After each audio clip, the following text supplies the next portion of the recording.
Welcome to a little Gladiator gameplay video.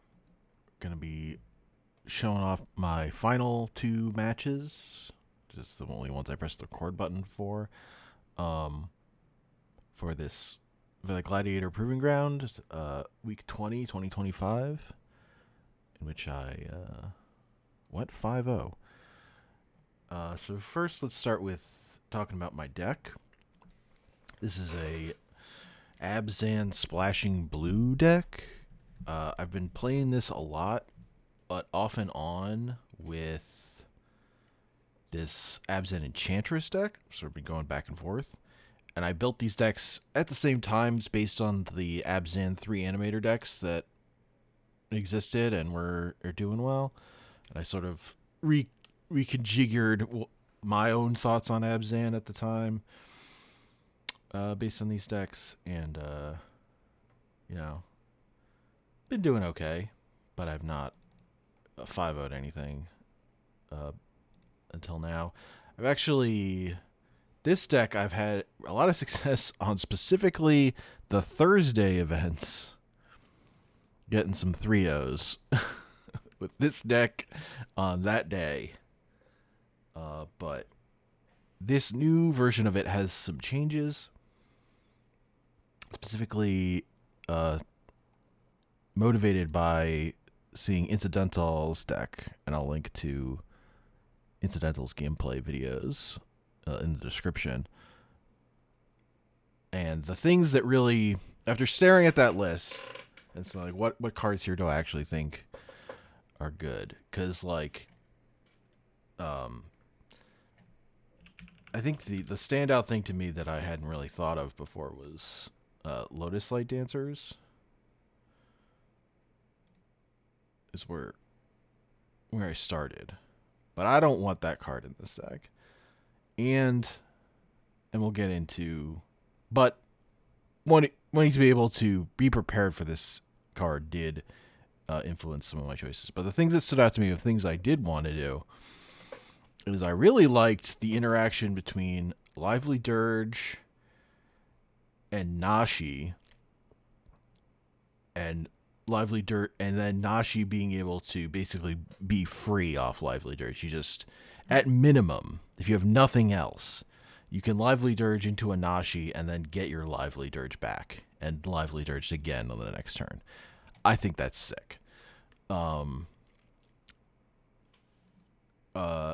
So that's like one place to start. I thought that made me decide that Nashi was worth including, and Nashi is an incredible Magic card. There's plenty of other good things you can do with Nashi, but that was a thing I started. I already was on Oasis of Renewal from this Alchemy set release. This card is insane when it gets going. With like, because you got some of your own graveyard hate or whatever. Like, you'll see this card will draw you a million cards. And the other thing that I decided just recently to finally do is put Nadu back in, and playing Nadu, and I put in Sylvan Safekeeper, because Sylvan Safekeeper is gettable off Bright Glass Gear Hulk, Ranger Vietos, Recruiter of the Guard, or Ranger Captain Vietos. So, and all your other creature tutors like Fauna Shaman, or Neoform or whatever. Not that you really want to be getting a Sylvan Safekeeper in most of those cases, but it's an addition that's then can combo and is easily tutorable, and can also has other.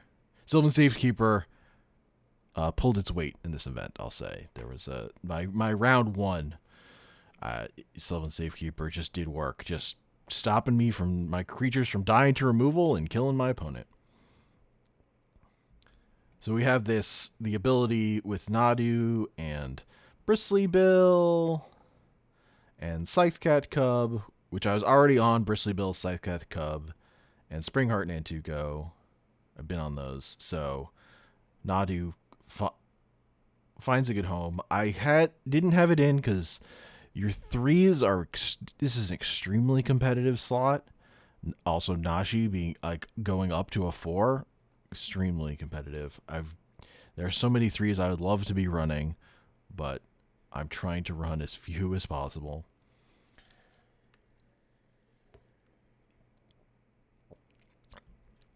So we're on Oasis of Renewal, though. Like, I'm just new card, and it's extremely good, although it is not a creature, so you don't see it as often as a lot of these other cards. One of the strength of any creature in this deck is it's a thing to sacrifice to Chthonian Nightmare, or Birthing Ritual, or Neoform, or Eldritch Evolution to get you to to like turn your deck on, to get you in the motion of doing stuff, and then you can probably find a way. And then like I feel good about my chances of finding a way to win. But so Recruiter of the Guard, Ranger Captain of Eos, especially because we'll get back to it, but that second ability is like really important in certain matchups. Enduring Innocence, also I love. So one of the cards I cut for these changes was Welcoming Vampire, because Welcoming Vampire can be good, but often it's one of the worst cards to play and have it answered. That's the biggest thing that got it cut, was if you play it and it gets answered, it's one of the worst turns you could take in this game. So it has not held up. Whereas Enduring Innocence, unless they have exile removal, you've got an established thing, and also you can make great use of the Enduring effect off Chthonian Nightmare and Birthing Ritual and Eldritch Evolution and Neoform. Like, that's all good. Which is why Enduring Vitality also makes the list as a 3-mana Enduring Glimmer. And that mana ability is insane at turbocharging you with off stuff like Jet Collector or Verdant Dread. Like, we're a very lean deck, but also you always want more. Like, you can get really mana hungry with certain lines. We have ways to exploit that stuff. So this card I've been incredibly impressed with. Has kept its spot at 3, even in this version of the deck that is not playing any of the Enchantress stuff. So one of the big things with this list is that I'm off most of this deck ostensibly is 3 animator, but I've mostly cut the 3 animator cards because because Abzan 3 animator has been so good that a lot of people are keyed in on hate for it, including my deck is clued in on being hateful against 3 animator with lots of graveyard hate. So cards like Helping Hand are pretty terrible. I think right now. Unearth, you can only cycle it, but the other problem is if you get only when the deck had more of these, when you have only like Unearth and Helping Hand in your hand, and no creature to grab, it's very bad. So just having more creatures was just better. Mostly I have sought to increase the creature count as often as possible, and that's been good for this deck. So I think Savine's Reclamation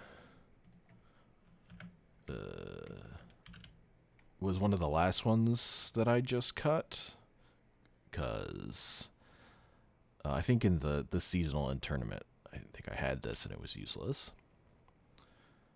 I was playing the Enchantress build in that event because I wanted the consistency. The other thing, mana base. Everything about how this deck is built around Bright Glass Gearhulk, primarily, or a lot of about how this deck is built is the value that this card brings and the consistency that this card gives you. Where you have ways to tutor for it, and then it tutors up most of your 1-drops. And there's a lot of utility and silver bullets in here, alongside also getting the most broken combo to the second most broken card combo in Gladiator, Guide of Souls and Ocelot Pride. I'm still putting it second to Tainted Pack. Thoughtseize Oracle. It's the most broken 2-card combo, but that one just wins you the game. But this puts you in a pretty good position. Although I often am not going for this, I will say. You only go for this if the lanes are already clear and you're just trying to seal the deal. Much more often, you're going for something like Static Prison, Unable to Scream, Haywire Might, Ghost Vacuum, Mockingbird, to do it again. That's more often the way you're actually using Gearhulk, or the way I'm usually using Gearhulk. And Ranger is less good Gearhulk. It can't get you all of that removal, but it can get you Haywire Might. It can get you Deathrite Shaman for Graveyard Hate, and if you need to answer a non-creature artifact and enchantment. But that's more likely to pull. But you still probably are pulling Mockingbird and something else, unless you know this is dead. But if you're like afraid of renewable, you also don't want to go right for Guide of Souls, Ocelot Pride. Is a thing I will say. So lands. This double green, double white, but we're a 4-color deck. So our lands are very lean. We're not screwing around with man lands or anything like that. The only lands that don't cast Gearhulk are Swamp, Undercity Sewers, and Watery Grave, which get a pass because they're fetchable. Everything else casts Gearhulk. We're on Shocks, full Surveils.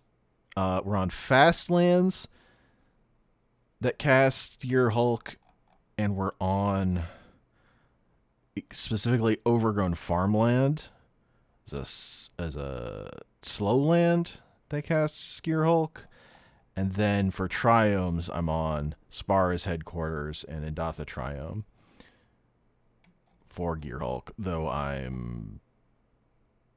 these could probably cut. I'm like never fetching these, but it is a thing to have in my back pocket off certain hands if the mana wasn't good.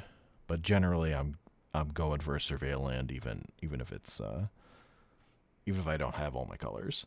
And I'm also on a Mana Confluence, which is also speculative. You could probably replace it. I just get annoyed with Verges too much, which I'm not on. And then I'm on, my only utility lands are Boseiju and Aganjo, lands that come in untapped to cast Gearhulk and but have powerful answers to things. And we're on Troll of Khazad-dûn, Generosent, and for Bolt lands, we've got Witch Enchanter and Bogart Trawler, because these are creatures we can tutor for as well as being lands. And are again pieces of hate that get you, but I'm on the green fight one because that's not a creature that I can tutor for. What's it called? There it is. Bridgework Battle. Like, you could probably play this too. I've definitely gotten got by this card, but I'm trying to keep it lean because I don't want to do too much damage to myself with my own lands. Shifting Woodland's another card that would be great, but I'm trying to be responsible. I want to be able to cast my spells, and this deck's very greedy. 4 colors in Gladiator is very greedy. We're also very soft to Winter Moon, but the one Winter Moon deck that I faced in this event, was in round 1, and I faced 2 Winter Moon decks. But I 2-0'd both of them. I'll go over my matchups in a bit. So what else have we talked about? Obviously Solitude, Skyclave Apparition, Ruthless Lawbringer. These are all creatures that are answers to stuff. Which is very important. We have ways to tutor for them. Answer a thing when we need an answer. The 2 changes I made from the Thursday event before this that I 3-0'd to this event, this Saturday event that we're going to watch games from, is I cut Dredger's Insight,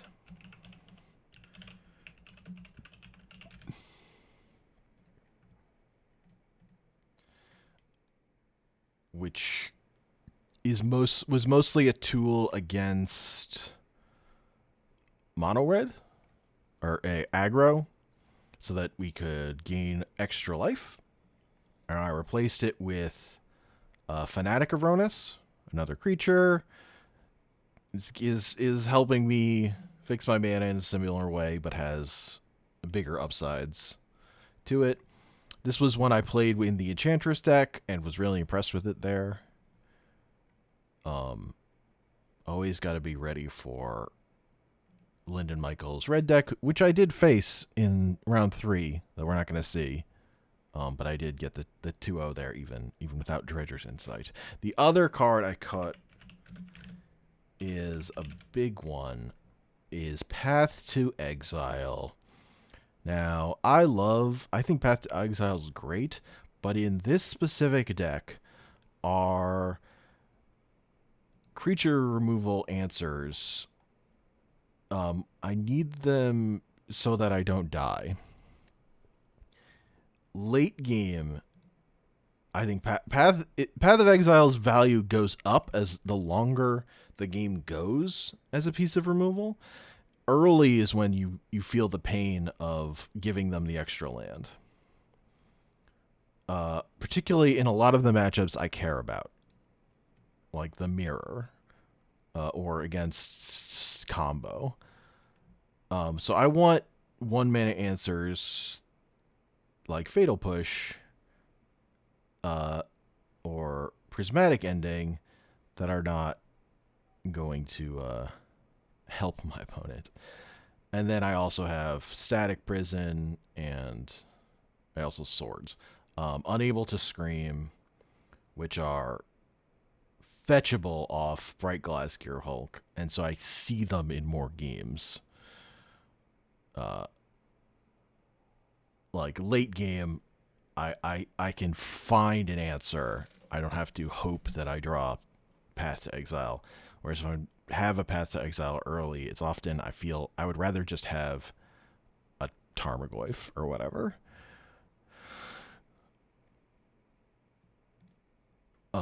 But this is such a powerful effect. It could be wrong that I cut it. But also, I'm fighting for spots. Crowded. A lot of good magic. There are lots of good magic cards you could put in a deck. We only have so many slots. I've tinkered a lot. I like being on 37 lands plus some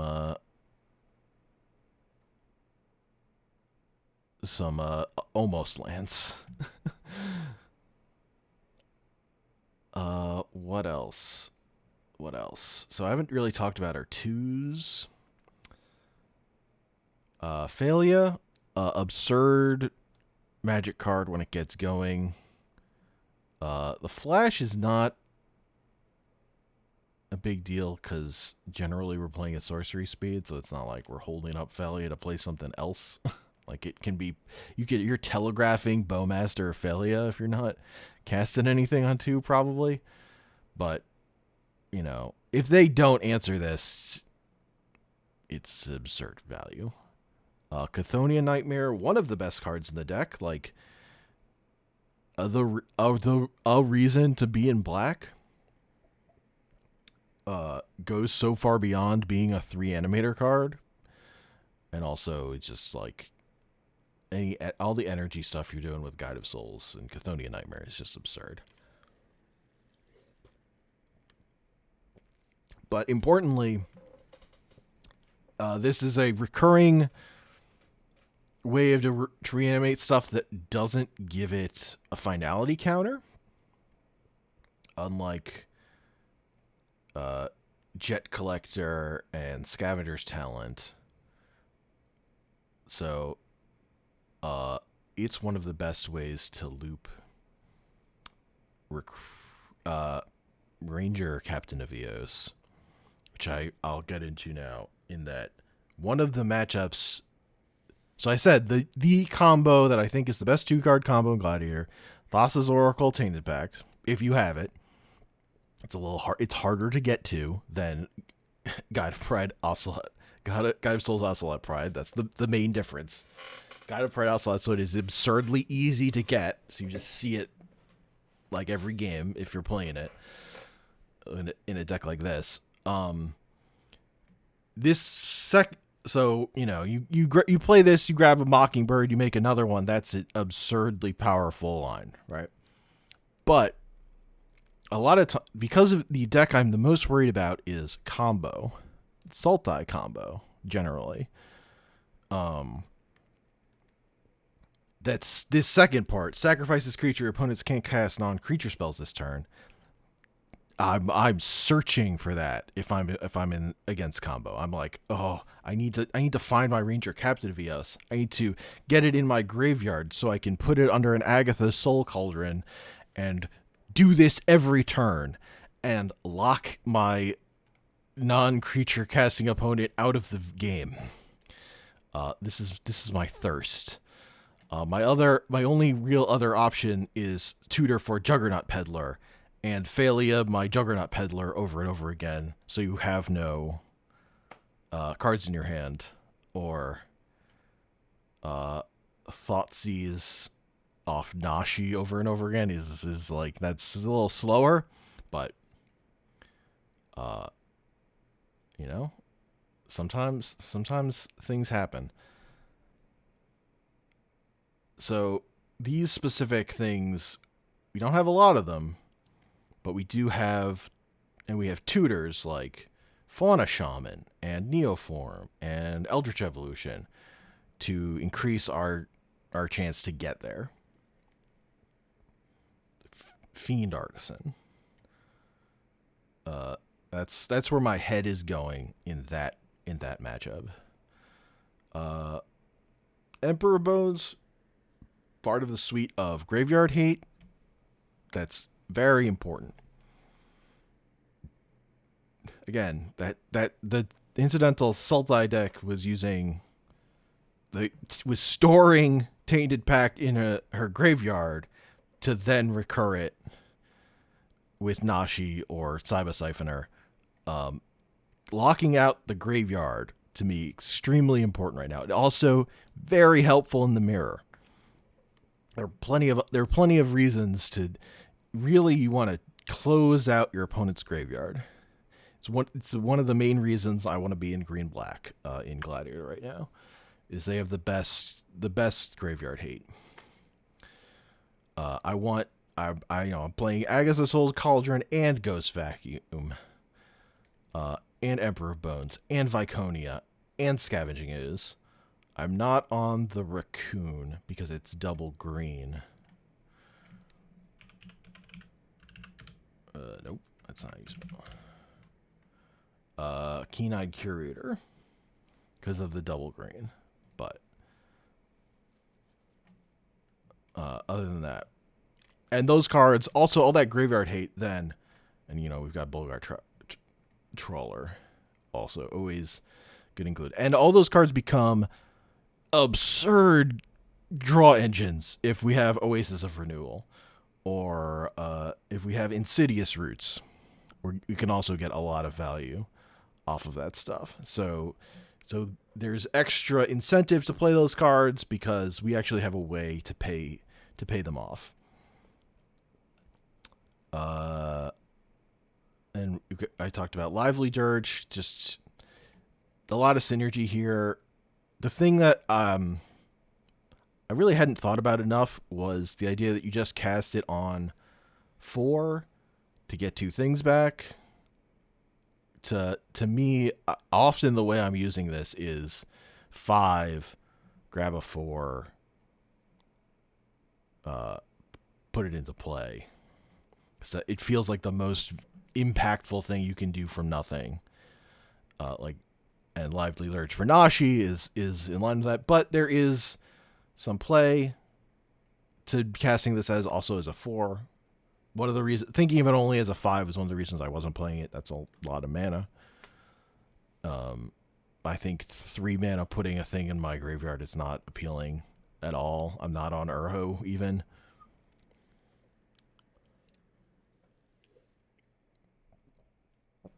Or Wonder. Putting Fanatic of Ruinous in my graveyard, not super interesting. Out of nowhere. But I don't think I cast this card. Oh no, I definitely did cast it, but it wasn't super impactful, I'll say. I'm not like super sold on this card. Nashi super proved its worth. I like this interaction, but I don't know. It might be more cute than good. But again, a tutorable creature effect. You can also just grab Bright Glass Gear Hulk.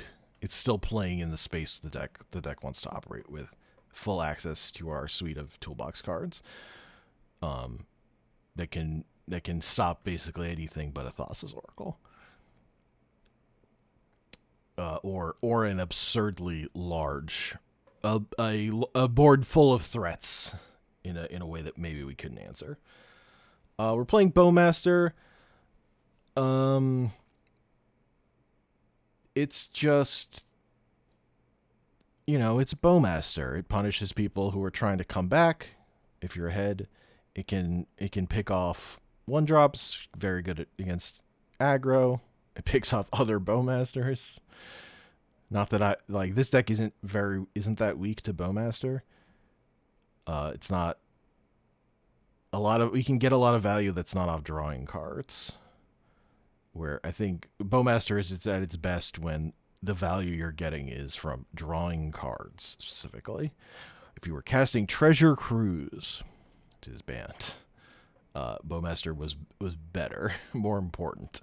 But really, the most important thing about this is that it is a card that creates 2 bodies, which is incredibly good with Chthonian Nightmare or Birthing Ritual.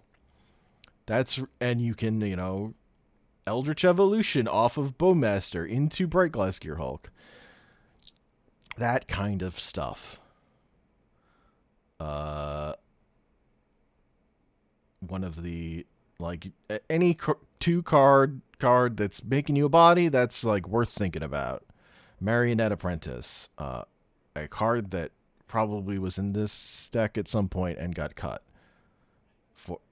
for other stuff, but is also a good card. Could be played. I talked about the graveyard hate cards. I've talked about Birthing Ritual. Absurd if you have something like Enduring Vitality, Enduring Innocence, just churns through ETB stuff to get you to better stuff. Really strong. I talked about Bristly Bill. We're not inducing landfall with any way other than playing lands and playing fetches, but that's good enough. A 2-mana 4/4, that's really what we're here for. That's why this card is good, because it can just be a 2-mana 4/4, and even that is just extremely strong. Gets you out of, beyond lightning bolt size, blocks. Sometimes it's just a 2/2 or whatever. But then you have other problems like not having enough land, or if it's a 3/3. But just big butts. That's why Nethergorf stays in. It's just a big butt. And for some matchups against aggro, really the way to shore up yourself when you're playing in one of these weird grindy mid-range games is just, what if your stuff was just big and could block and sit there, or it took a substantial removal and doesn't get... This does die to shock, but, can easily outmode the dying to shock. Fauna Shaman dies to shock. The upside is so high. Also, if you put it under Agatha's Soul Cauldron, all your creatures can do that, and that's absurd. Jet Collector is one of the most broken cards in Gladiator. This is often what I'm getting with Recruiter of the Guard if I'm not getting Ranger of Eos. And a lot of times I'm grabbing it if I can get the Mox. Like if I have the 4 cards in my graveyard, because that's so good by itself of just having this, just being ramped. And then it's a threat that has to be answered, because its upside is absurd. If you just get it rolling, you can just do absurd things, and you can, if you put a thing out with a finality counter, you can Phelia out on it, or you get back your Tameo and you flip it so the finality counter goes away. A lot of absurd lines start with Jet Collector, and because we're in black, we can also use the ability without getting the jet sometimes. Though you're usually not using this until you've got enough mana or whatever. Like sometimes you just put this out and it has to live because you just don't have enough mana to use it yet. We talked about Ooze, we talked about Cub. Cub is basically the same as Brill, but gets absurd sometimes. But not too often. Mostly it's just a second bill. Springheart Nantuko, again, absurd magic card because it makes copies of your absurd broken magic cards, and it provides the Orcish Bowmaster value of just extra bodies to sacrifice to Ruthless Lawbringer or Chthonian Nightmare. But like it's in here because you could put it on Guide of Souls or Ocelot Pride. Like you can also put it on Bright Glass Gear Hulk and draw your whole deck or what, all your 1-drops out of your deck. But that's not very common. Obviously, it's absurd with Nadu, but it's absurd without Nadu. Don't need Nadu to make Springheart Nantuko really fucking good.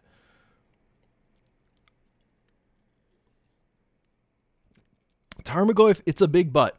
Even with all our graveyard hit. It's just, you play a Tarmogoyf and you got a big butt and they gotta fucking deal with it. They gotta answer it or they gotta get around it. And you have so many things that need to be answered or they're a problem. This is just one that helps you live. And sometimes, look, butts. Verdant Dread, terrible butt. If you're playing this on 2, I don't feel great. In a lot of matchups, this card in this deck, I think you could cut it. Obviously, its 5-mana ability, its end game ability, like if you have this in Enduring Vitality, you're doing insanely broken stuff. But this deck has enough stuff to do late. I don't know that you need Verdant Dread. It's really good against control if you get it established. But I'm not seeing a lot of control. I'm not worried about control currently in the metagame. So I don't know that you need it, but it's so good. It fills your graveyard. Like, it does a lot. It does a lot. But that 2/2 is not very, very good in certain games. If your opponent's just playing the broken red creatures and in like the Grixis discard deck or whatever, and you just have Verdant Dread, you don't feel very good. So it's a card that's good in a matchup that is not one of the things I'm worried about. But, and you don't have any good ways to tutor for this in this deck, so you don't even see it that often. But, this is one of the cards that I was like, I want to play green. This is a card that makes me want to play green, because when I was playing, if I was playing blue-white control, this card is terrifying. It's just a lot of the blue-white control players are not around currently. Control not super well represented underrepresented in the metagame of events currently, I would say. Not that I think it's the best. I just think it's okay. It wins certain matchups and loses certain matchups. It's just not as represented as it might be. I played a bunch of events with control and went like 2-1 in all of them. Juggernaut Peddler. But so I'm playing this because I'm hunting 5-0s. Juggernaut Peddler, obviously, one of the most important cards in your deck against combo. To not die to Thoughtseize Oracle. I just like, I think I've had weeks where I'm just like, all my losses are to Thoughtseize Oracle. Tainted Pact specifically. I just want to see Juggernaut Peddler in my hand. If they have those cards in their deck. Sometimes you might, and there's a chance you just get overrun by Juggernauts, but this deck is pretty good at handling it. Juggernaut's not nothing though, but it's definitely way weaker than the cards you're scared of when you're tutoring for this. And like, it's basically always good. Like, even in, like, there's no matchup where I'm not playing a Juggernaut Peddler. Juggernaut's probably worse than whatever card your opponent wanted to have in their hand and thought was good in their deck. Baleful Strix is just a really good blocker. It's like, recasting a Baleful Strix off of Lurrus feels really good. Getting a Baleful Strix back off of Jet Collector, solid. Cloning your Baleful Strix with a Mockingbird, it's all good.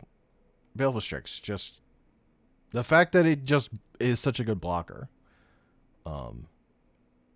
earns. I don't want to cut this. I'm playing blue, but again, our blue is spotty. Baleful Strix earns its place.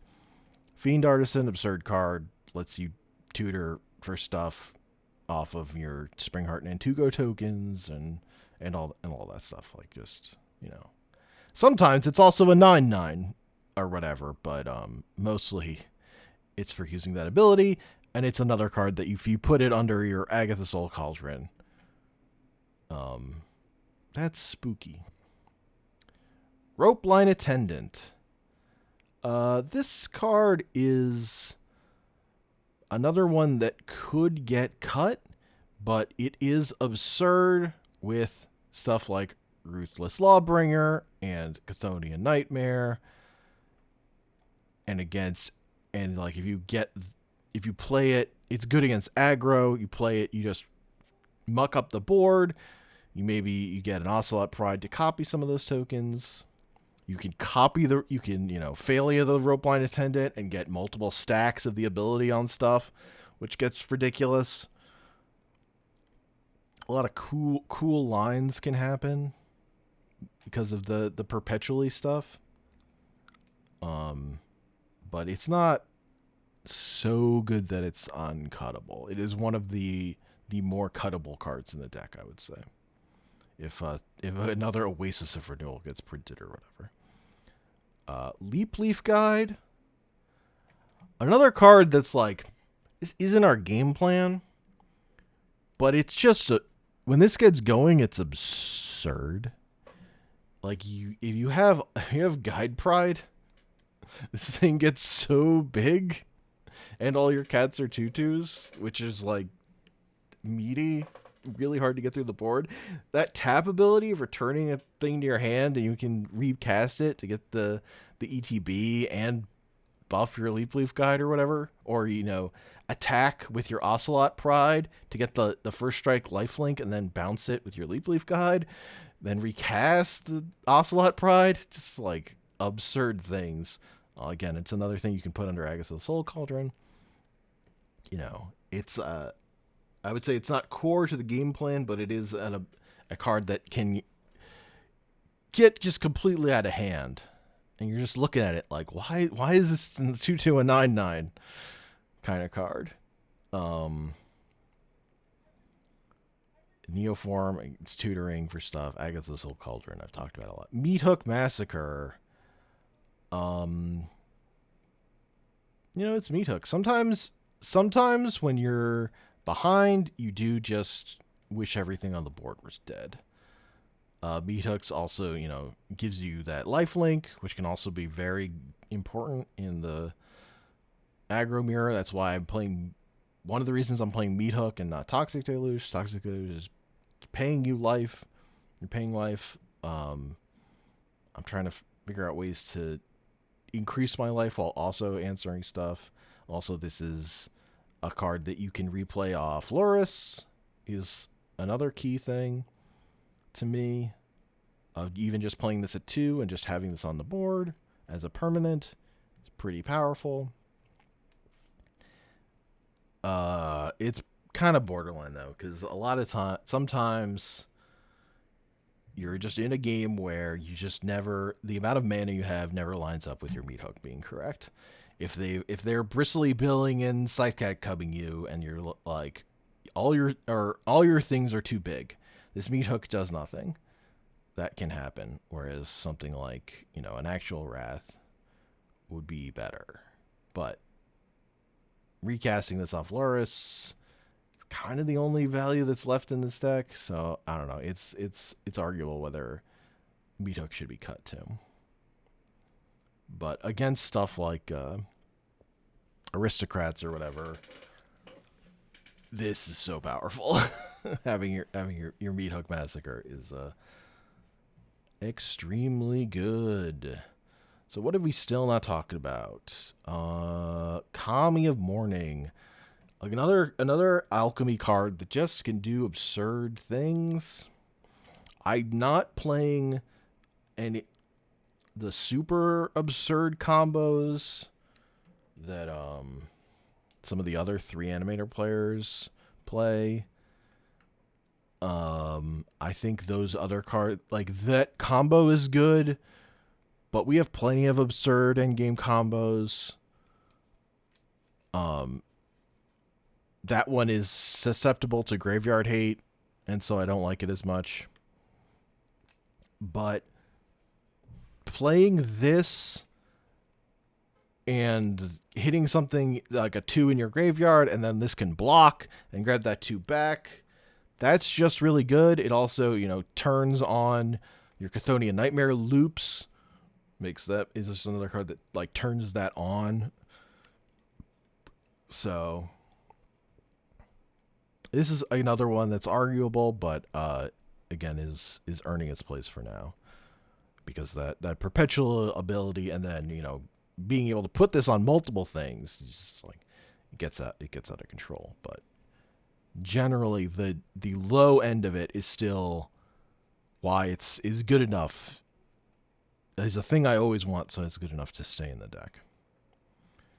Because really that's a lot of the decision making for stuff is how high is its floor. Because there's so many cards that have high ceilings or synergies, but like the floor on like Nadu's again, one that I've cut from this deck before because its floor is just it gets answered and gives you a draw that could be a ramp if it gets immediately answered. If it doesn't get answered, then you can do lots of fun things. But you do have to have one of the other cards to turn it on. You know. But so I think that's the deck tech. That was pretty long.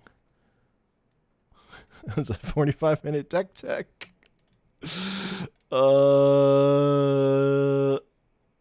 Yeah, let's get to the games.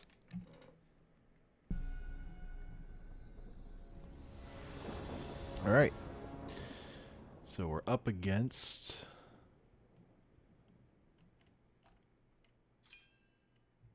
Barfling, who is on Sultai Ramp. And so the immediately first thing I'm terrified of is getting hit by Thassa's Oracle and Tainted Pact. So I'm looking at this Fauna Shaman, I'm looking at this Fiend Artisan as ways to tutor myself into effects and these cast assemble the team. And I'm floundering.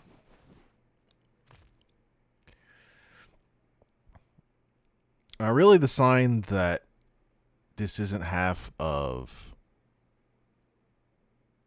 Pact Thoracle is how long this is taking, I feel like, in retrospect. The amount of thought that has to be put into this. But, I know.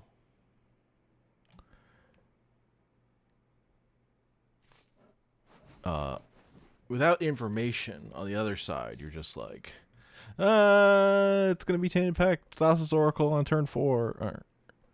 I'm dead. I'm dead already. I don't get to do anything. Helpless. So now I play Fauna Shaman.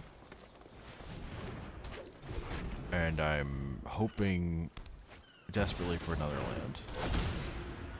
Palantir.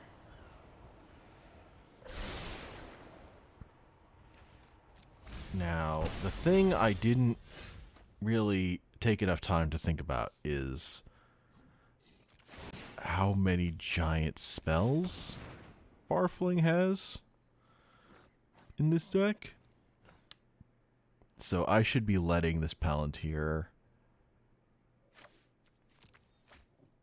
draw up cards. Like, he has earned the cards that Palantir is going to get him. So here I'm Fauna Shaman for a land. I don't want to list my land drop. Because I want to establish... I want to be able to...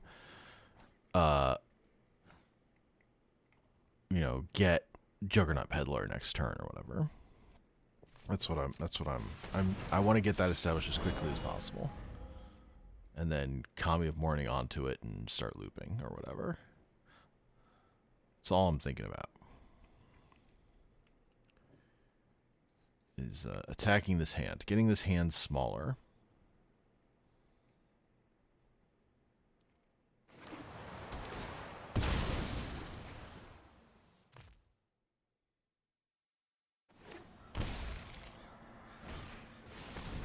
Dig up. So this could be Thoracle Pact. Top bottom. I should let him draw a card. But I don't. And I lose. Ultima got my ass. No fear. Was hoping that second card would be a land. It was not. I'm feeling pretty bad. Feeling not great about that one.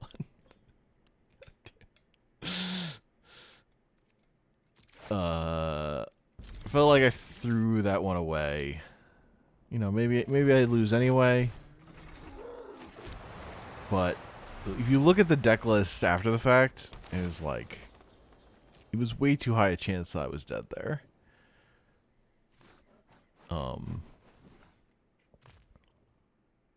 He's on all the big Eldrazi. Like, all of them. And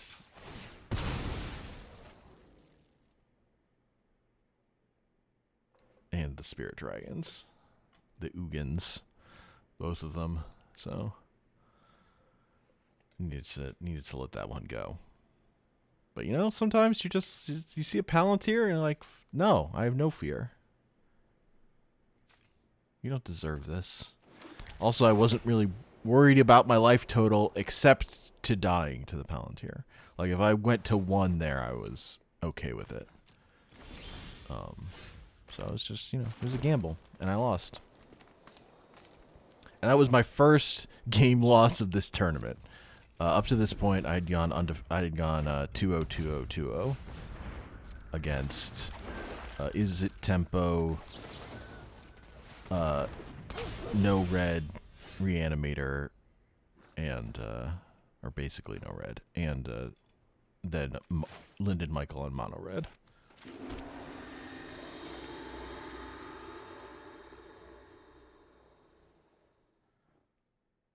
So again, I have this Fiend Artisan. I'm looking to get a Juggernaut Peddler.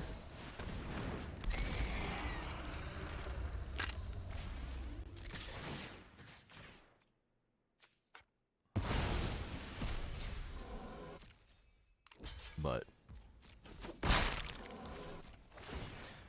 so I'm going to cycle this Troll, and I'm just like crossing my fingers I'm not just dead.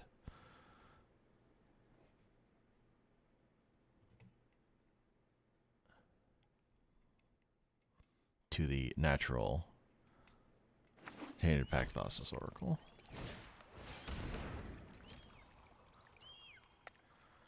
Okay, that could be another getting to Thoughtseize Oracle or Tainted Pact. So I'm running out of time. I think my plan is to cycle this Troll, get a land, play Springheart Nantuko, or grab Troll, cycle Troll, have a land in my hand, play Springheart Nantuko, play a land. I'm still off by 1 for being able to Fiend Artisan into Peddler. So I am currently nervous.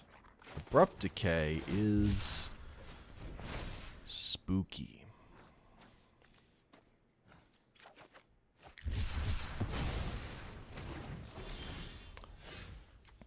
Thoughtseize is an incredible top deck here. I'm over the moon to have top decked this. And this hand is not one I'm super scared of.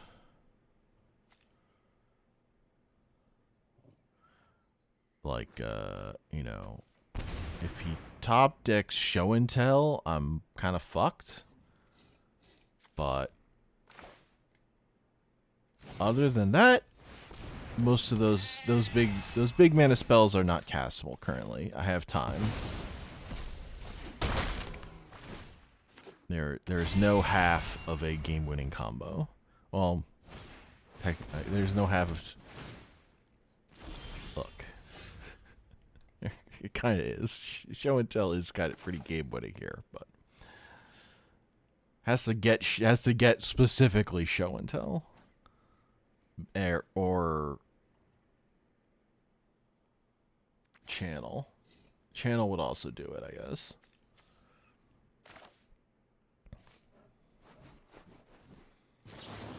So here is where I realize I can Nashi Thoughtseize.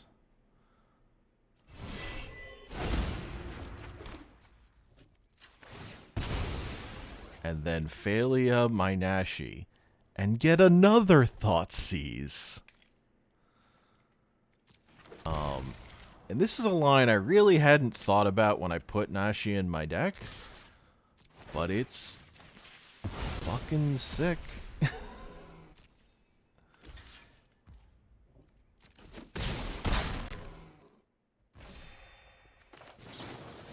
So I do want to get rid of that Ugin before he can cast Remand.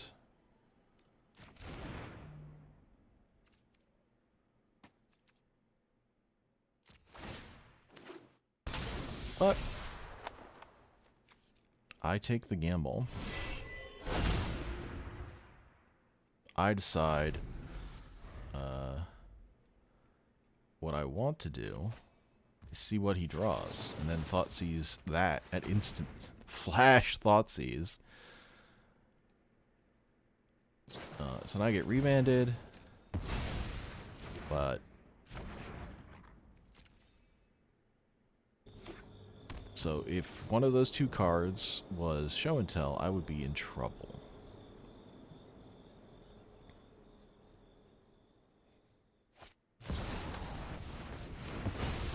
Show and Tell or Channel. But they were not. So now I can't get more Thoughtseizes. Now I'm going to hit this Ugin. Because Ugin can get, getting rid of Ugin turns off the channel lines. Mostly. Well. You still channel into one and then cast Emergent Ultimatum off that, but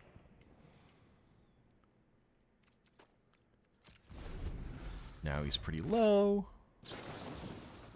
So I can Bowmaster and then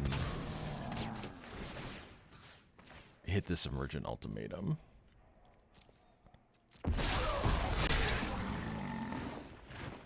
Because with no cards in hand, I'm more willing to take the risk on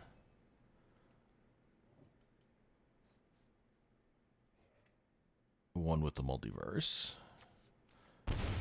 and him top decking. Shifting Woodland is turned on, but I don't think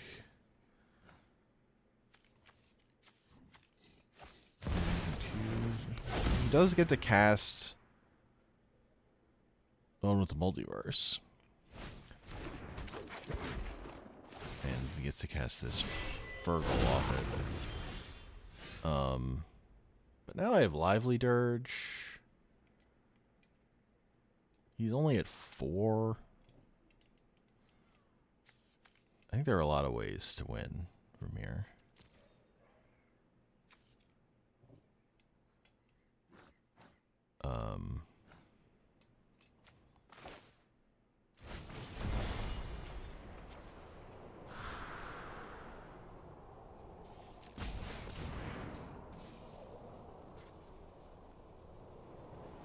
I forget what I grab. Because I could get Solitude, but that gains him life. I really just need to remove a blocker. And doing it in a way that doesn't gain him life is probably better.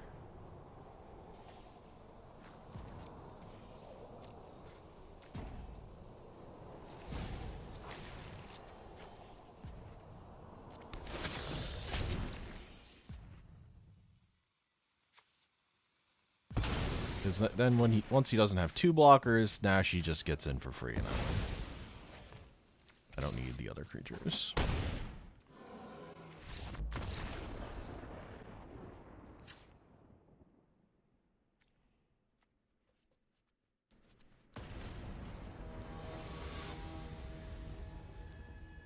So I made it. I got one at least. I made it out. Dodged Thassa's Oracle for once in my life. Didn't skewer myself on Palantir this time.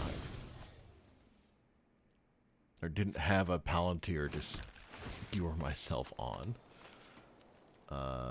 Neoform, not exciting. I don't have any 2 drops even.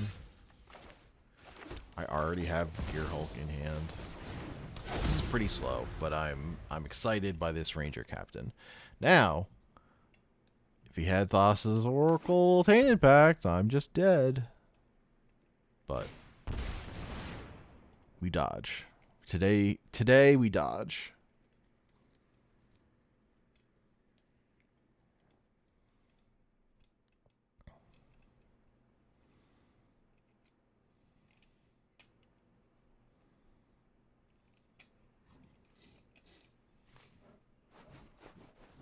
And I will note, Ranger is not as good against this deck because eventually, like, I can lock him out of stuff, sort of, but he does have all these Eldrazi that are giant creatures that it will be a problem.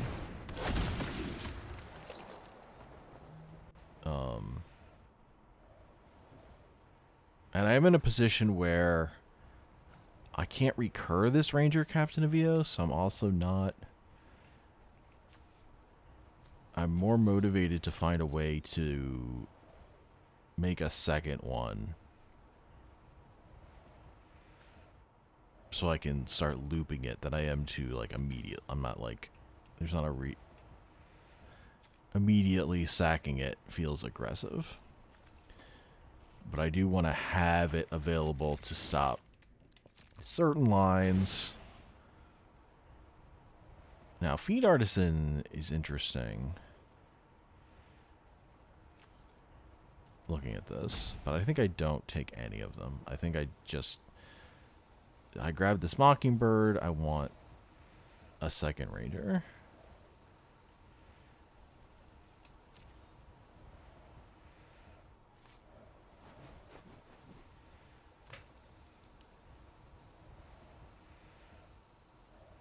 But I'm torn. I don't know that that's right. I'm torn up about it.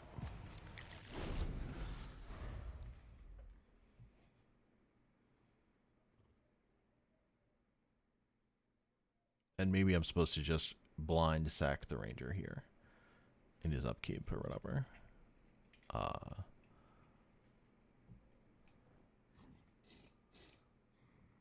But the threat of blocking him from doing two things currently, I'm satisfied with.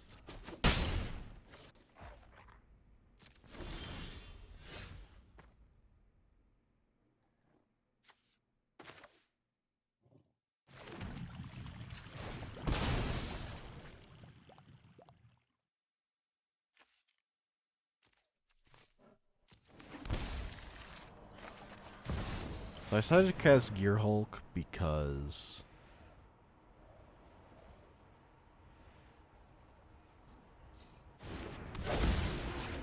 I don't know. I mean, because it sacrifices well to Birthing Ritual.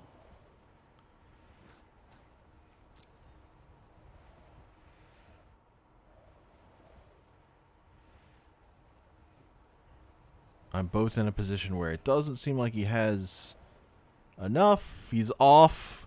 He's not close enough to casting a big thing. He'd have to... If he's getting a combo piece, he's top decking it. And I kind of just want to be... If something scary happens, I want to be ready to deal with it. And, like, I'm not worried about him show and telling into... I'm going to hit the Fanatic of Ronus to cut on his mana.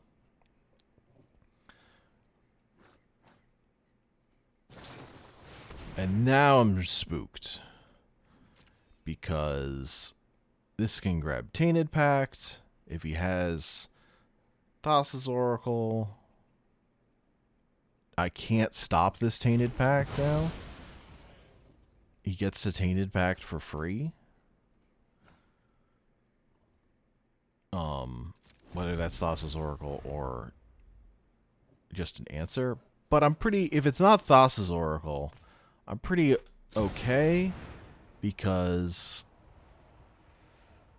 he's only going to have a couple mana to spend on anything. So I'm either, I'm either fine or I'm dead. It's one of the two.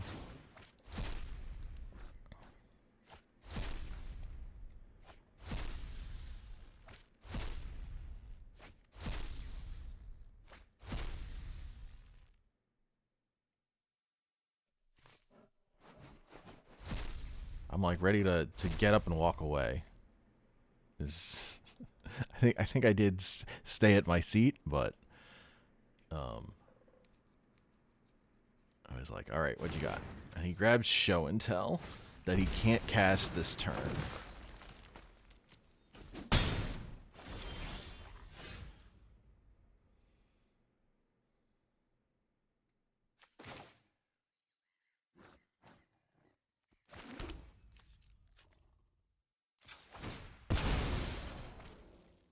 So there are a couple plays I could do. I could Emperor of Bones the Ranger, and then pop the ability during his turn. But I'm going to Recruiter of the Guard for Juggernaut Peddler.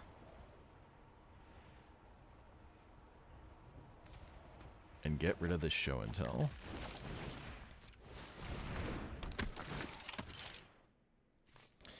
Now, the Nashi has me spooked. I think I also momentarily forget that Juggernaut Peddler exiles and doesn't put it in the graveyard. But that Show and Tell is gone. But Nashi can grab another Tainted Pact. Currently, also. Orcish Bowmaster is not super thrilling against what he has in his hand, but I think I'm going to do it anyway. It's not like he has removal.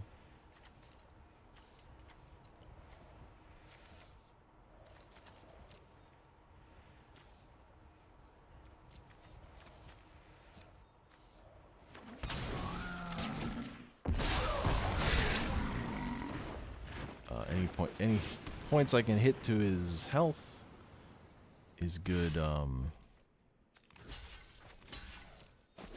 insurance. Also, my life total has gotten very low with just taking this Sowing Micah spawn to the face every turn. So, maybe it was time to block.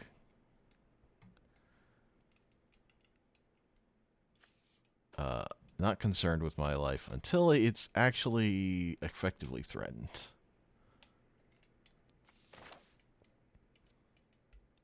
Now it's time to start some graveyard hate, I think. Though I am a little nervous because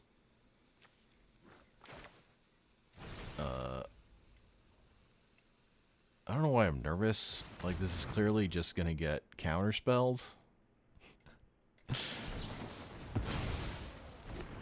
I should have baited something first, but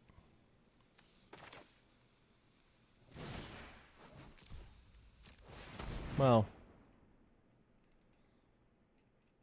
So Barfling afterwards said he thinks countering the Emperor Bones was a mistake. In the face of potentially being able to counter this Mockingbird. But like, it regrets. But Emperor Bones would also be extremely powerful there, so. Oh, he does counter that Mockingbird.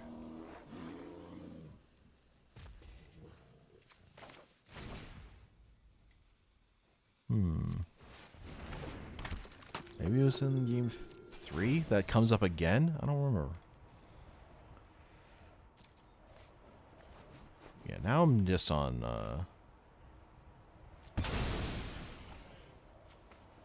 I need, so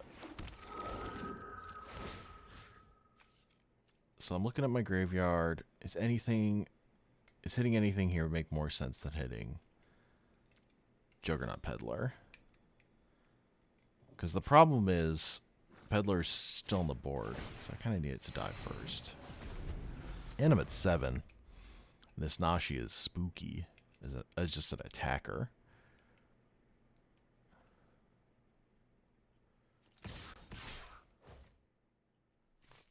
So I end up deciding to just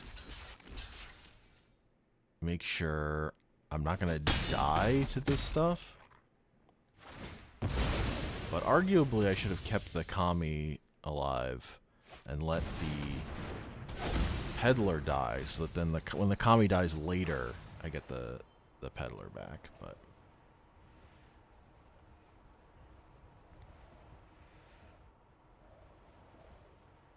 I'm not worried about this Overlord, because I'm going to static prison it.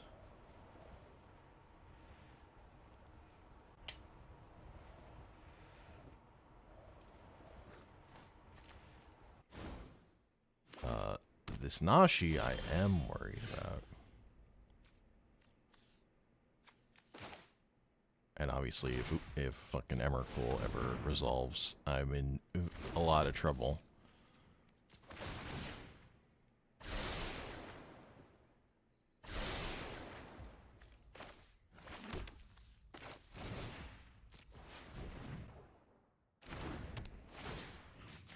We hit Overlord. And play Fiend Artisan. I think. I mean, I'm looking at this Emrakul, and it is 12 mana to cast. He doesn't have 6 colorless mana, so he's not, or a way to discard it. So that's not currently a threat. The only argument to casting other stuff is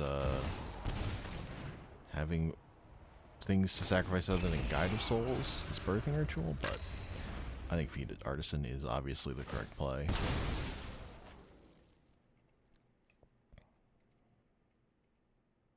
Given my options.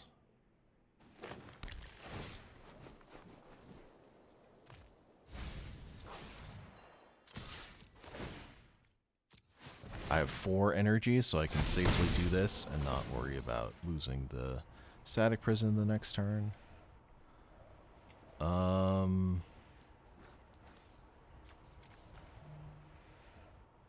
was just trying to look at the board. But this screen, it makes you see all of them. Birthing Ritual makes you see all of them and then shifts to letting you decide if you're doing this. I'm pretty upset that I don't really have something a little more useful. I don't think I want any of this stuff currently.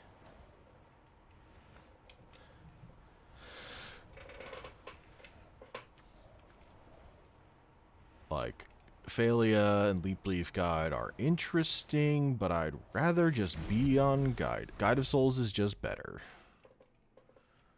Keeps the static prison going.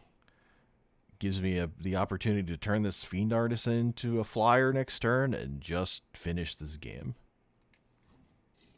Oh, this is game 3.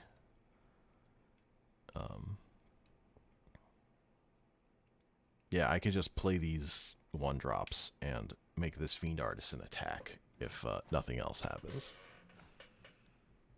I forget what else is in his graveyard, but I don't think there's... Yeah, good. Yeah, there's not removal. There is Tainted Pact. You can Tainted Pact for removal. But it has to be 1 mana removal.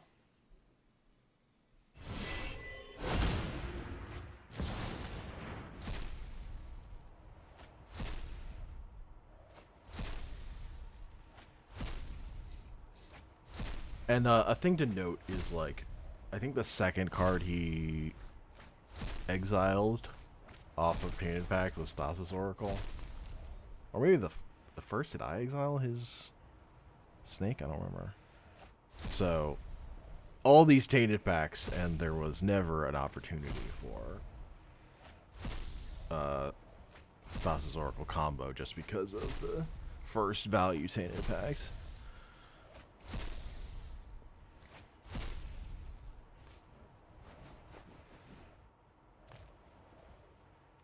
lot of good cards in there.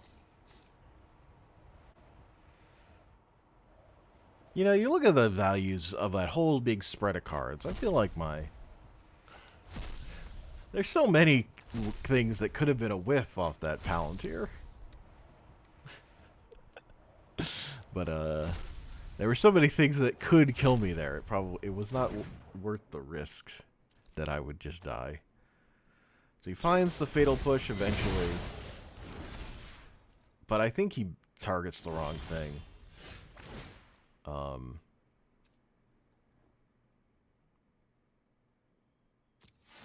I think he should have killed the Fiend Artisan.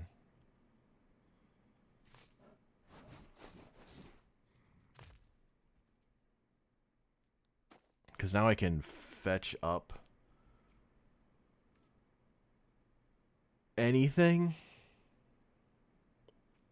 I'm looking at my graveyard to think about what I'm going to Fiend Artisan for.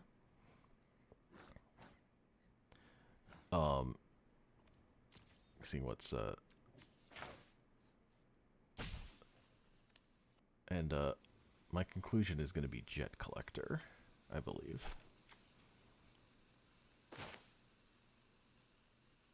I think casting Insidious Roots might be a mistake. Like, I think I just miscounted on mana. Although it might work out for me eventually better in a weird way. Like, I thought I would have 1 mana left. I should not have cast Insidious Roots, because then I could have grabbed something with this Jet Collector. So now I'm thinking about other stuff. Because I've kind of screwed up. But I think I'm still just going to grab Jet Collector.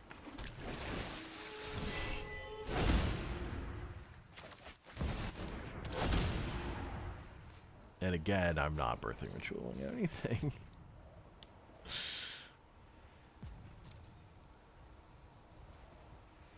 Yeah, if I hadn't played Insidious Roots, I would have the mana to grab a 2-drop. And seeing this Verdant Dread, I'm incredibly thrilled. Because this means he's dead. This means he's got nothing.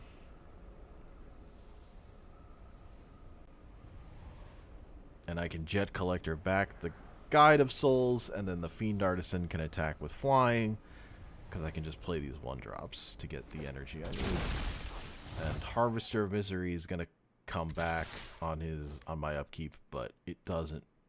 I can take 6. That's fine. I go to 2. Not worried about it. He's tapped out on mana now. So there's no, like the out would be like having a cheap flyer under that face down card and being able to flip it to block my Fiend Artisan once it gets flying. But in this situation, this is a dead man walking you're looking at on the other side of the table from me. Because I have Guide of Souls. And a 12. And an 11-11. That's going to be like a 13-13. So these powerful enchantments really didn't matter. Now I just play 1-drops until Guide of Souls gets enough energy. And now we attack. And win. GG.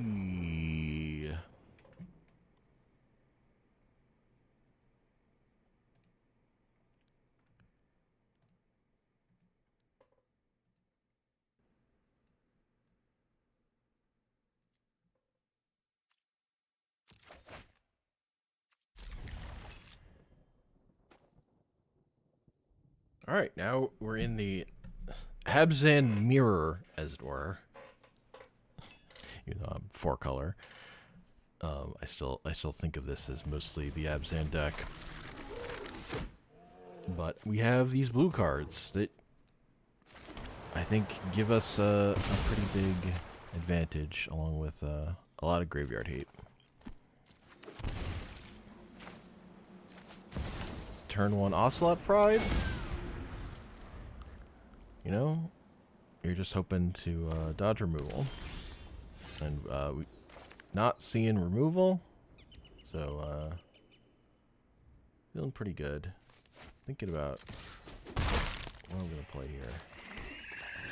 Gonna go for Emperor of Bones. Just use the mana. So if they play something, we can cast Unable to Scream on it, so we can get some more Guide Pride, or the Ocelot Pride tokens. Practice for second blue source. Prismatic Vista notably does not find a blue source in this deck.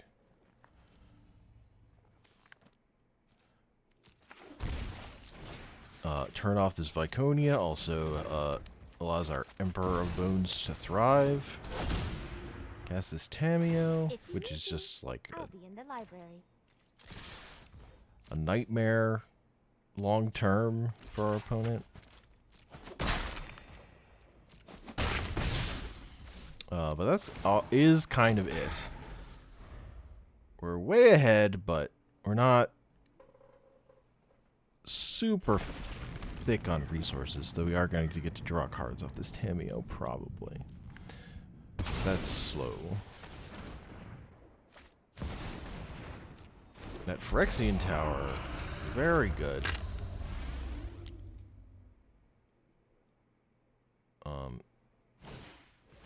This is what Emperor Bones on his own is not enough.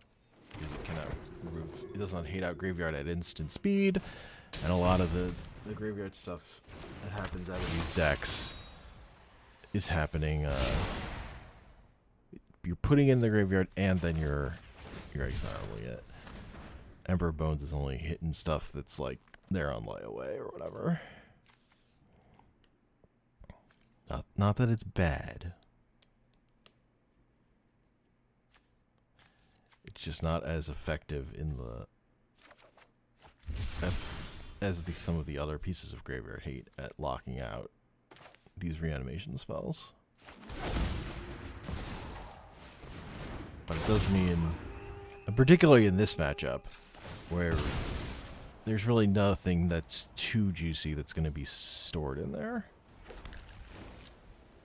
Like Dauber being tapped out so I can Emperor of Bones my own generous Ent. It's just like the most value this Emperor of Bones effect was going to get in this game, probably. Anyway. Even though this is just some boatload of damage or whatever. I mean, he's just going to get blocked. But, you know, we're getting the food, we're taking out a blocker so that there's less fodder for the Fiend Artisan to grab stuff. We're getting a food token that can give us more Ocelot Pride tokens and pump up this Leafly guide. We're doing stuff. Synergies are happening. Dealing 4 damage. But we've not locked our opponent out of the game or anything. This Fiend Artisan is still a problem. And this is the Kami of Morning true shenanigans.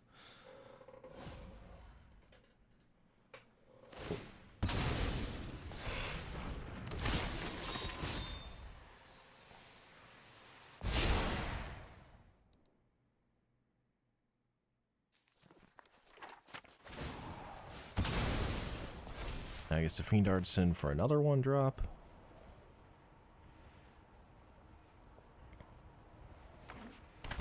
And it's Guide of Souls.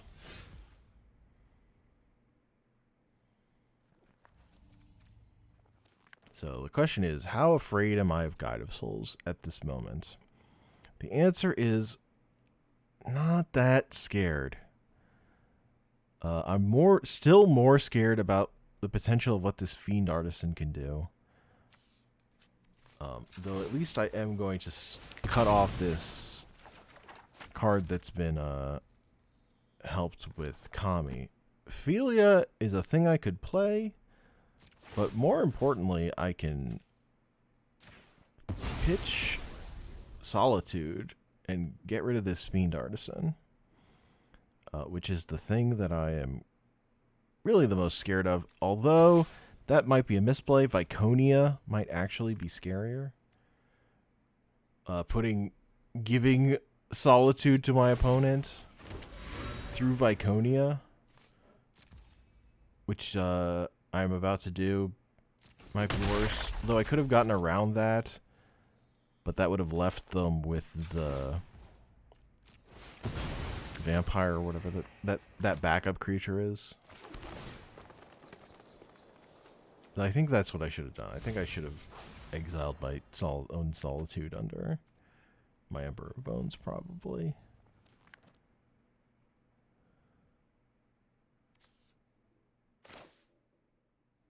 But I did not, you know, this is not my first plan, because next turn I can just cast the Solitude. So it was only one turn of Fiend Artisan that I'm shutting down. But I decided the way I lose is Fiend Artisan getting something that I haven't thought of or whatever. Like, mostly that's a play because I'm pretty sure I'm in a commanding lead. And I'm not concerned with this Guide of Souls, and I'm not concerned with Viconia turning Solitude and getting rid of one of my things. Whether that's Emperor Bones or Leaf Guide. Which are the things that are currently threatening to murder my opponent.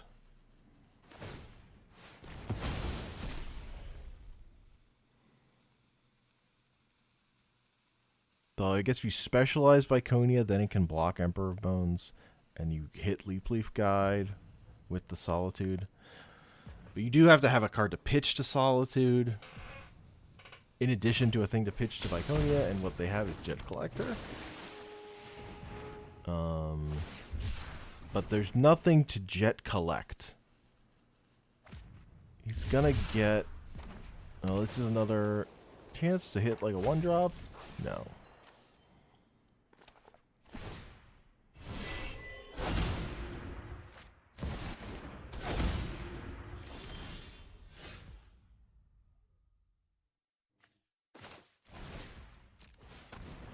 I'm gonna buff this Leaf Guide. Leaf Guide. I'm gonna hit this Kami, because if he wants to spend all his mana to get back a Troll of Khazad-dûm, I'm not worried about it. I have plenty of blockers to block a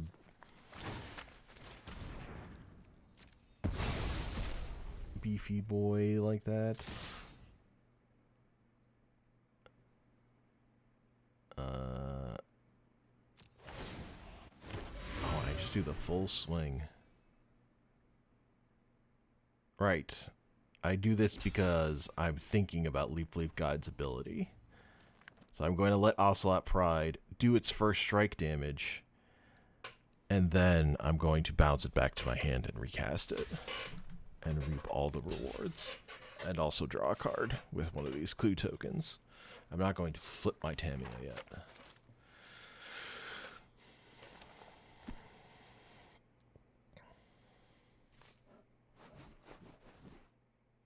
I'm waiting for priority. Okay. First strike has happened. I've held full control because I really didn't want to miss this step.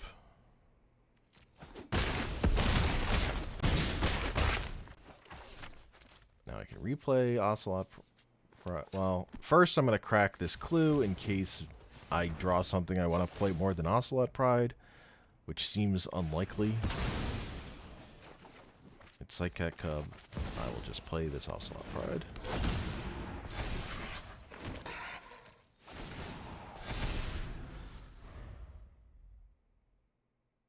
I'm at 19 life. Guide of Souls is not scary to me. He's at 5. Even if he kills one of my things with Solitude, I'm just overwhelming oppression on my side. Too many cats.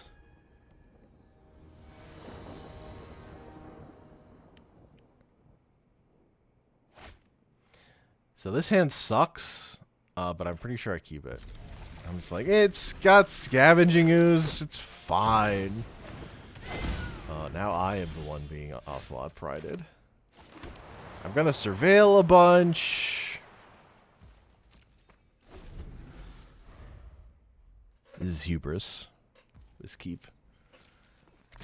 This is what hubris looks like.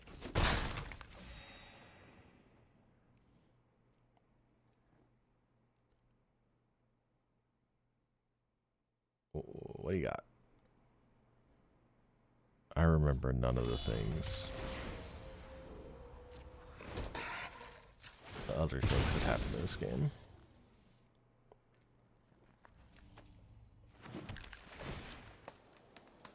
Swords. That answers an Ocelot Pride.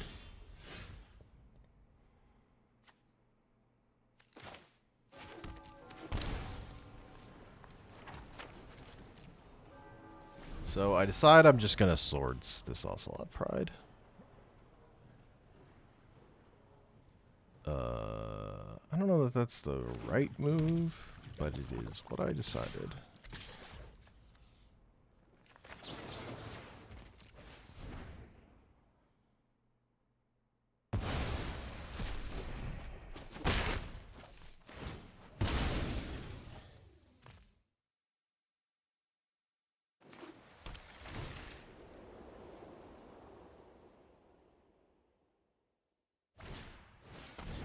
Now I get Juggernaut peddled.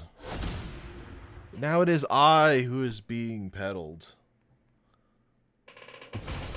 I scoos! That's all I wanted in this world. I will just have to settle for a ranger a ranger of Eos. But now I have no play on my turn. Luckily I'm not under a lot of pressure. I'm going to take 3 damage and then play a ranger of Eos. But I could play Juggernaut. That would be worse, though.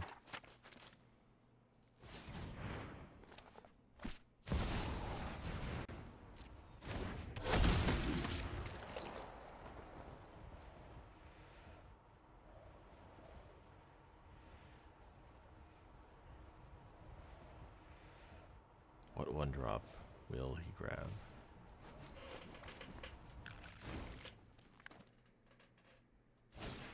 This Scorn Blade. Oh, it's a human berserker. It's not a vampire. Yeah, the other one's a vampire. There's the other piece of the combo. It's like it dies, it creates another 1/1. And then you put the backup on it, and you get to keep drawing a card repeatedly. It's a neat combo, but I think it's a little jank.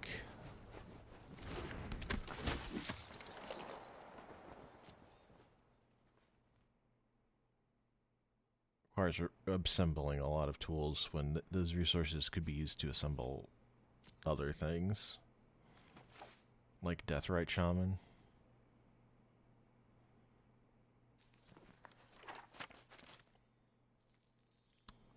I think I'm going to get Mockingbird. No, I grabbed Guide. Okay.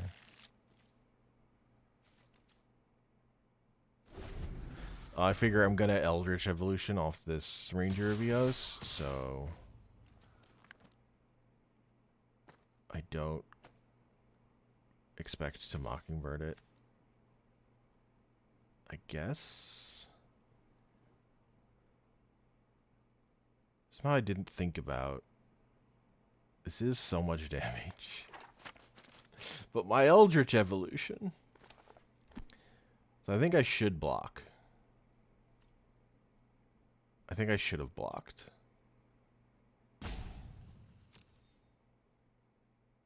But I'm like, I got Guide of Souls, I'm fine. But really, I need something in my graveyard for Chthonian Nightmare. I don't have anything.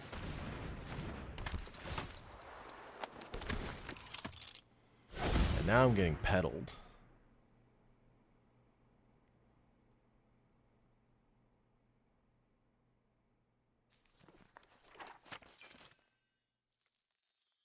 Pedal to the metal.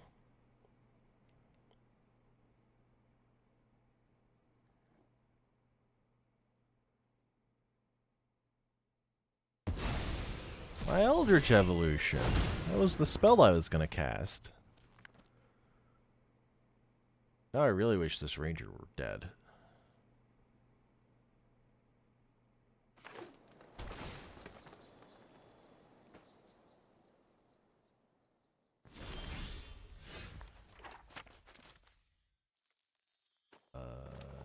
Now I'm looking at these Shocklands. Like, that's a lot of my life.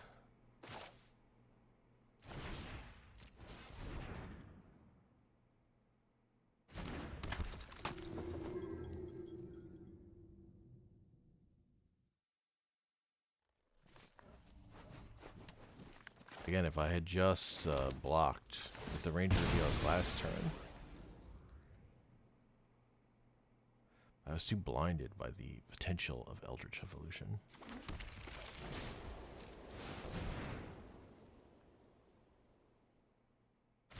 Alright, time to Juggernaut. Juggernaut blocks for one turn.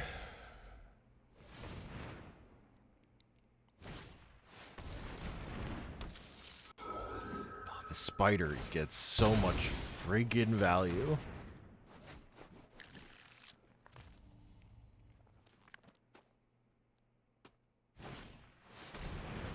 But this is the card. This is what really hurts. Losing my life gain. That I was relying on.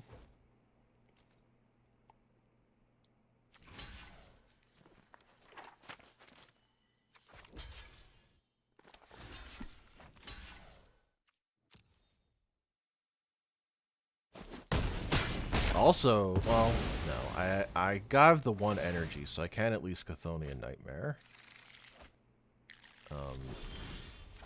This Deathrite Shaman into a Ranger to draw some more cards. Unfortunately, this Darkstar Banisher is just gonna murder me. And if not this Darkstar Banisher, the other Darkstar Banisher that is going to come off this Springheart Antugo.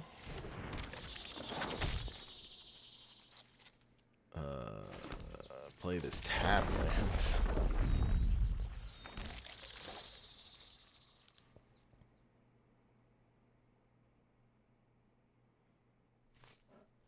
So I can Chthonian Nightmare this Ranger of Eos, but what am I even grabbing?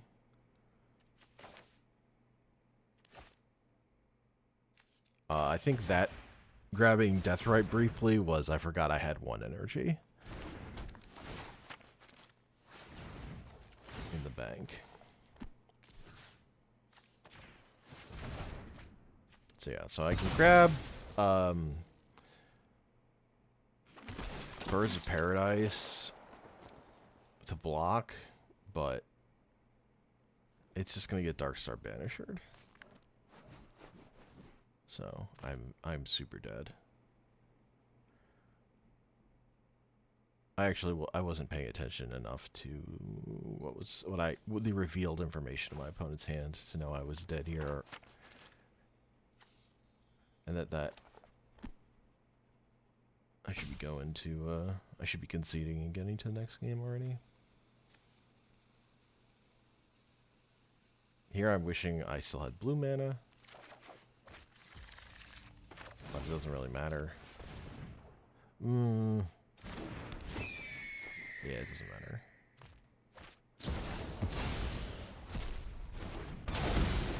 Oh, if he didn't have a land, then it did matter. Because if I had a blue mana, I could have Mockingbird and gained 1 life. And I would have lived. Maybe. No. Then you just play Marionette Apprentice. And I died a Marionette Apprentice. Trigger. The main thing was I needed to block with Ranger on that turn that I didn't. And I just took a boatload to the face. But I'm on the play. I'm feeling good about this game. I've got Viconia in my hand. I've got Oasis of Renewal, which is absurd for this matchup. And with Viconia.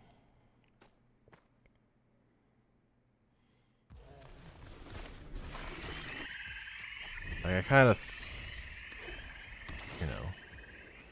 I put myself in a position to lose that last game, and I lost. This game, I should... That other game also, I came out extremely slowly. I was... That terrible keep of my opening hand, where I basically just had nothing. I had a Scavenge Goose that turned into a Juggernaut. Because there was, like, no other target.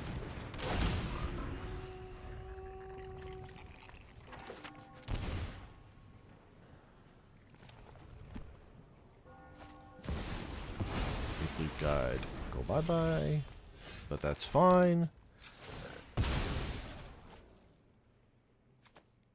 Now I can play this Enduring Vitality.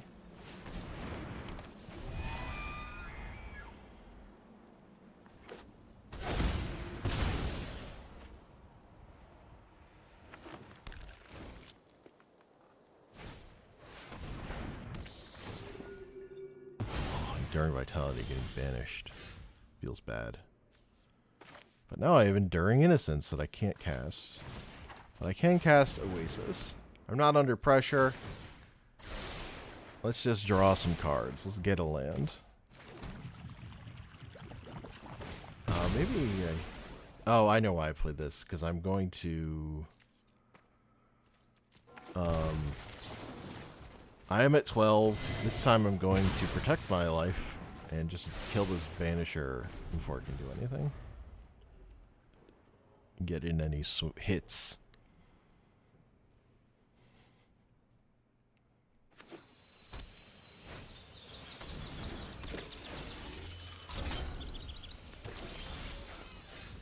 The natural draw the Guide of Souls when I have the Gear Hulk. I should have been that. There's no reason to not put that in my graveyard as a thing to get later. If I'm going to be searching my library immediately after. Oh, Ghost Vacuum is so good here.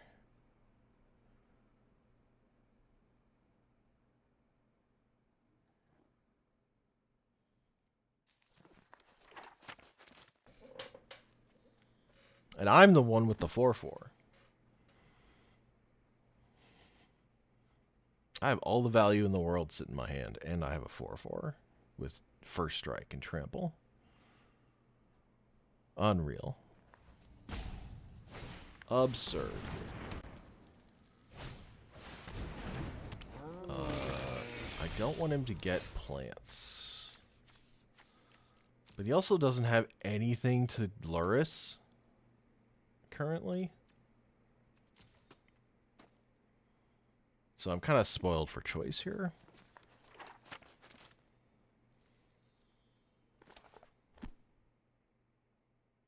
So I have plenty of things to play, so I don't need to prioritize the Enduring Innocence. I can play the Guide of Souls first. I thought about the Viconia, but I'm gonna play this Ghost Vacuum, so I'll have a Graveyard Heat threat if anything spooky happens. But again, he doesn't have any threats. Like, I can attack with Gear Hulk. He doesn't even have good attacks. If he attacks with Luris, I'm happy to trade with Enduring Innocence. That also just, like, draws me a card. Ooh, Witch Enchanter. See, this is interesting, because he's going to hit Ghost Vacuum, and arguably, that's wrong.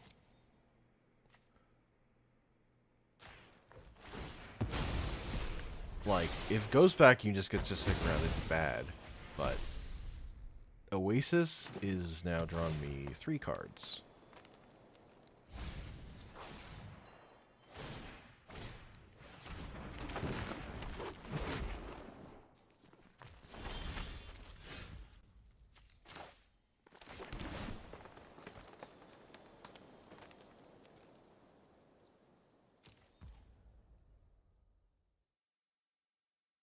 I don't know why I kept the Bowmaster.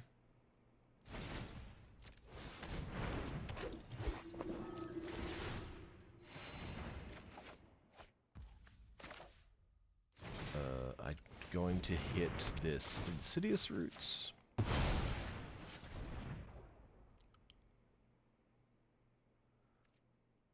Now I can just leave mana open. I have the buffer to hit him in the face with this Gear Hulk, just for fun. Because my blocks are absurd still. I have plenty of life.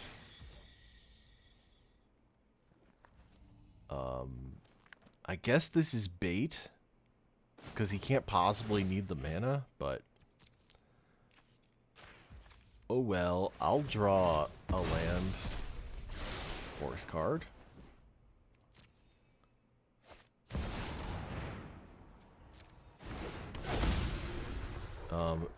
And now, because Insidious Roots is gone, he actually only has 2 mana, so he can't cast any of those spells.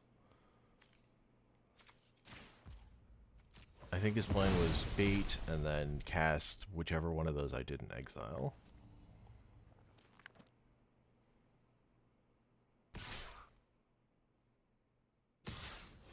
This attack is bad.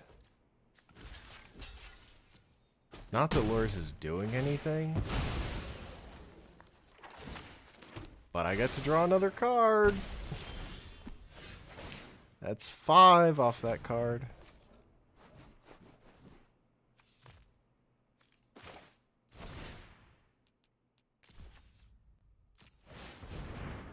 And like 2 since... I mean, it's only 2 since he could have removed it. That's 6. That's why I'm counting.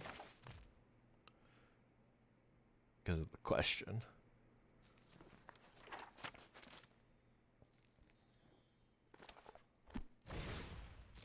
Scouter's Talent, just to give me a food off this. I mean, it's like, you know. I'm in a commanding position. I'm not worried about anything. It's more about what can I get away with without losing. 6. It is 6 currently, I believe.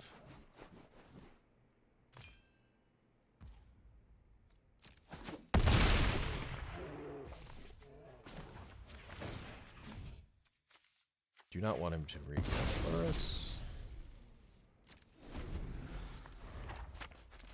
I don't care about that stupid other thing. He's gonna replay the land just to gain the life. Is this hot tech? Gain 1 life.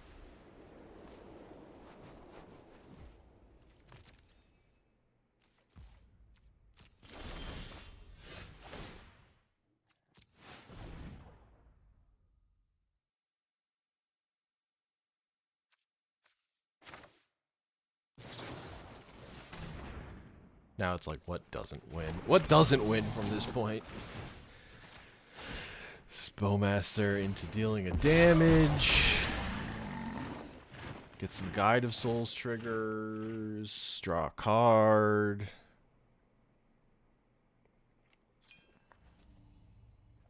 Yeah, and this is like demoralizing because I have fucking everything in the world. But that's the game. Yeah, that's the matches. I hope you enjoyed. That gave me the 5-0. It was a pair down. I was the only 4-0 also. Though I do think if I had lost, I would have lost the tiebreakers because my first round opponent was the only player to like 0-3 drop. I believe the on tiebreakers Spagulus then would have won, and I would have gotten second. We both would have been 4-1 because he won his no Barfling rather. Barfling won his last round. Spagulus was like fourth, and Lyndon Michael was third. Thanks for watching. Peace.